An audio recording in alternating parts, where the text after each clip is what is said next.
Arunbhai Doshi was born on the 25th July 1932 in Mombasa, Kenya, to parents Maganbhai and Dayaben Doshi. Second of 5 siblings, he was a confident, fearless, and happy-go-lucky child with a keen spirit of adventure. He completed his matriculation in Kenya and then briefly stayed in Mumbai to attend college and complete his education. He joined the family business Doshi and Company Limited at the age of 18, rotating through different departments and developing expertise in the timber and hardware trade. His strong business acumen and people skills allowed him to strongly contribute towards the successful growth of the company. In his youth, he grew closer to his father, Papa, as they traveled the country for business. They would discuss aspirations and values, and Arunbhai would fondly remember the impact and influence of his father throughout his life, both sharing a common attitude of helping others and being ethical in everything they did.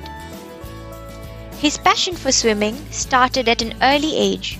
He learned to swim in the Indian Ocean off the coast of Mombasa, thrown in the deep sea with only a rope tied to him. For many years, he would join a group of swimmers every early morning, rowing out to sea in a small boat before getting ready for work.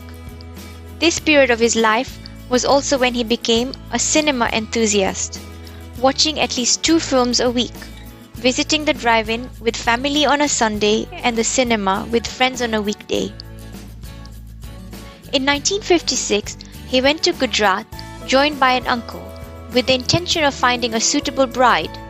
After a long search and many introductions, he chose Punitben, despite his uncle not being happy as he wanted his wife's relative to be chosen. Arunbhai, stubborn from youth, refused to agree to anyone else and told his uncle that he was prepared to go home if they were not in agreement. After a 4-hour wait to make a phone call to Arunbhai's father, his uncle relented, and at the age of 24, Arunbhai married Punitben, daughter of Ravichand Bhai and Jayaben Mehta of Morbi. Arunbhai's passion for travelling was strong since a young age, and they travelled around Kashmir and northern India for a month before sailing home to Mombasa. This was the start of many adventurous holidays and travels. Over the next decade, he travelled and toured Africa, Europe, Far East Asia, and Japan. He was always game for going on safari and had a love for driving, building up thousands of kilometers on the challenging dirt roads. It wasn't until his 80s when his children finally managed to convince him to stop driving. When visiting places, he would always take a keen interest in the local people's lives, building an understanding of their personal lifestyle as well as the country's culture, politics, and economics. He was genuinely curious about people and spoke to everyone from cleaners and drivers to business associates and managers. Arunbhai and Punitben had 2 children, Ajay and Alpa, and throughout their childhood they lived in Tanzania, Kenya, and Uganda in accordance with the needs of the business. In 1972, the family were forced to leave Uganda and they settled in London, where Arunbhai would spend the next 25 years until retirement. He continued with his fascination for travel, and with Punitben, he traveled the world, encompassing all 5 continents. He enjoyed spending time with the family, watching TV together, going for drives, and visiting relatives, near and far. Almost everyone who knows him will be aware of his love of ice cream. અને હું રાજકોટ જાઉં તો ice cream લઈ વગર રહું નહીં. કોની બૂમ આમ કરતી ખાજે હમણાં જ તો ખાધું બહુ માનતો નહીં, તને શું વાંધો છે? તું ના ખાતી હું ખાઈ.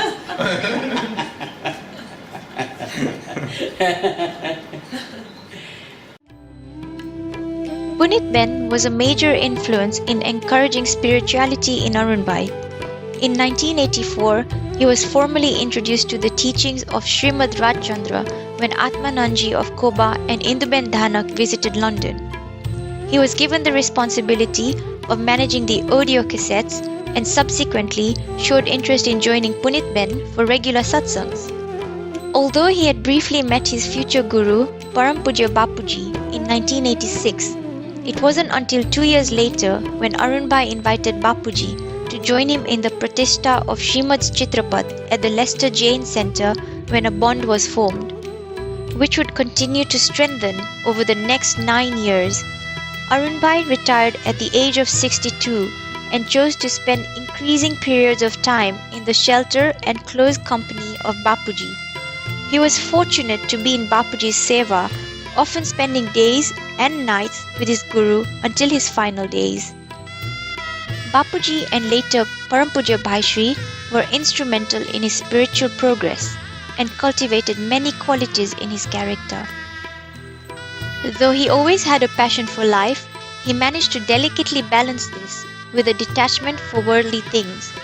He moved from residing in a 6-bedroom mansion to a small room in Raj Sobhag ashram, and he lived many of his later years content with a simple life and total possessions that could fit into 2 suitcases. He lived in the present, never complaining about the past or worrying about the future. He had an incredible level of tolerance and was open-minded to new ideas and ways. The steely determination and discipline developed in early life reaped rewards in his spiritual progress. Every early morning, wherever he was in the world, he would sit for 2 to 3 hours in meditation and prayers.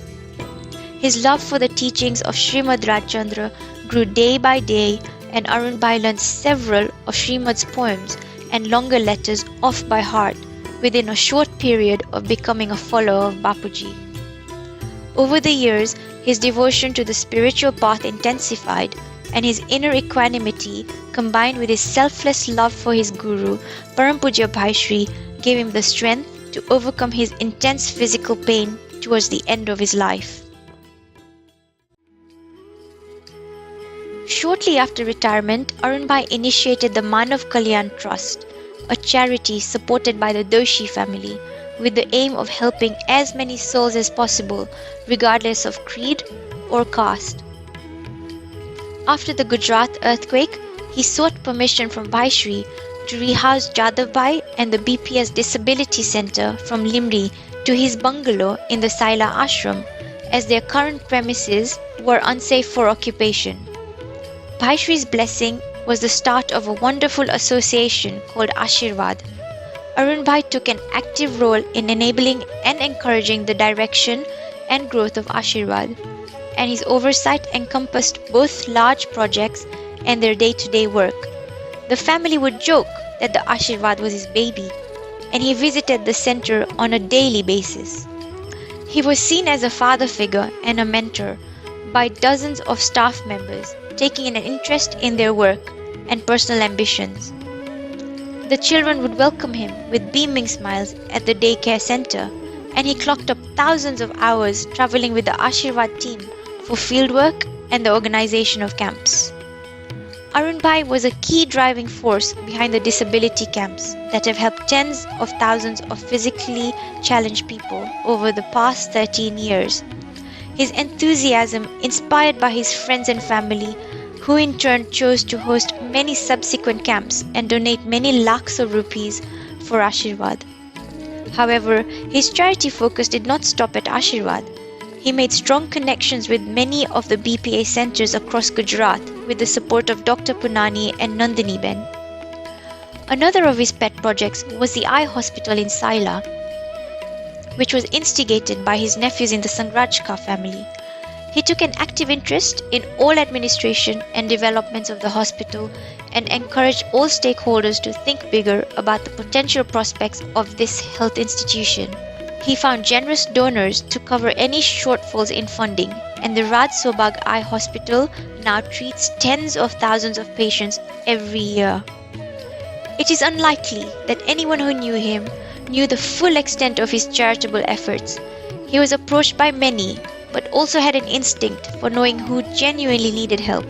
He helped create systems of assessment to ensure any funds were allocated in most appropriate ways. Over the years, he has supported many different types of charities, religious organizations, individual families, and entrepreneurs.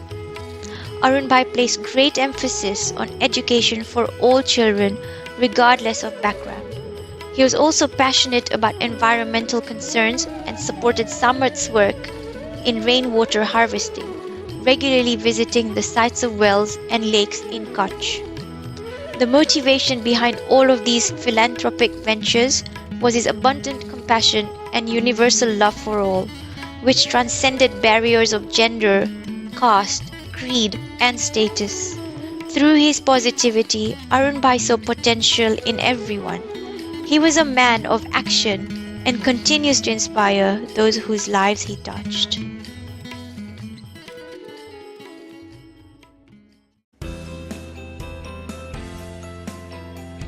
It was just so much fun all the time, always very positive, very interested in everything, very happy to meet people and to know about them.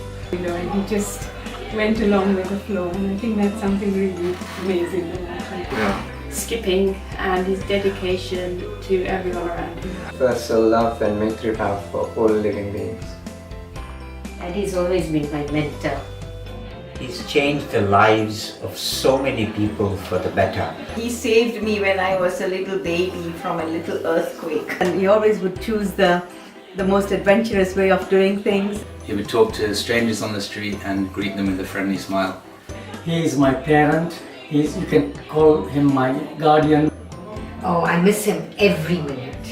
Ice cream. His generosity of pocket, spirit and heart. His compassion bhav. He never once ever complained about being in any kind of trouble or disappointed or anything. He was a true Vaishnava Jana. Always smiling and the best hugs in the world. His massive, tight, squeezy hugs. Best hugs he gave. He always used to give the most amazing hugs ever.